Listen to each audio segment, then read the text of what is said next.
Hello बच्चों, हमारा question है a proton and a neutron are projected towards the stationary gold foils in different experiments with the same speed the distance of closest approach will be. तो देखिए बच्चों, velocity of proton और velocity of neutron same दिया हुआ है और जो radius का फॉर्मूला होता है, radius means distance of closest approach कहा जाए, सॉरी रेडियस नहीं, डिस्टेंस ऑफ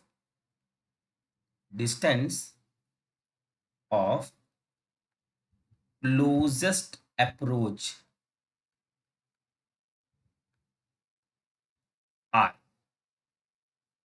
इसका जो फॉर्मूला होता है के Q1 Q2 मीन्स Q मान लेते हैं चार्ज, ये दूसरा चार्ज, और 4 पाई एप्सिलॉन नॉट के की जगह इनटू काइनेटिक एनर्जी। ठीक बच्चों, ये हमारा फॉर्मूला होता है क्लोजेस्ट अप्रोच का। अब वो काइनेटिक एनर्जी क्या है, तो काइनेटिक एनर्जी का फॉर्मूला होता है हाफ mv²।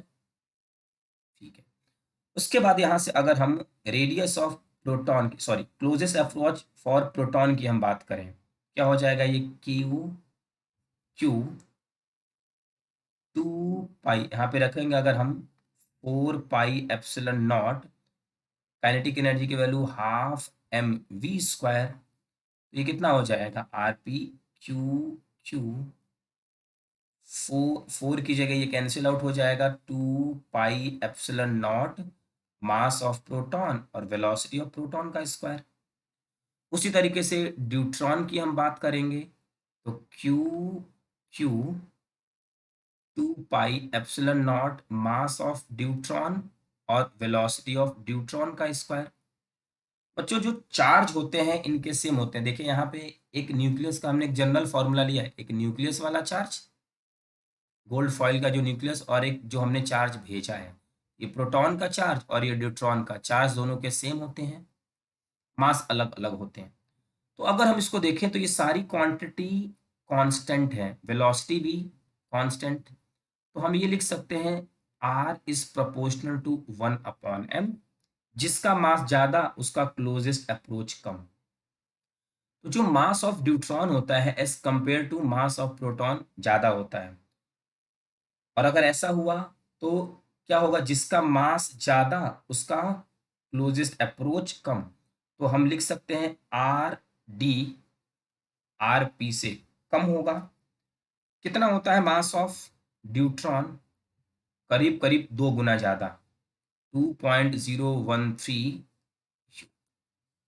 और ये हमारा मास ऑफ प्रोटॉन 1 क्यू।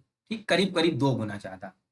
तो हम ये कह सकते हैं कि closest approach for deuteron is less than proton. तो same for both, no, greater for proton, yes, greater for proton ज्यादा, yes, greater for neutron no. तो हमारे इस क्वेश्चन का आंसर है बच्चों 2। आई होप कि आपको ये क्वेश्चन अच्छे से समझ में आ गया होगा, इसमें कंफ्यूज मत होइएगा। ये है न्यूक्लियस के लिए चार्ज लिखा हमने, और ये चार्ज जो हमने प्रोटॉन और न्यूट्रॉन को प्रोजेक्ट किया है, दोनों का चार्ज सेम होता है, इसलिए हमने यहाँ पे सेम रिप्रेजेंट किया है। Thank you.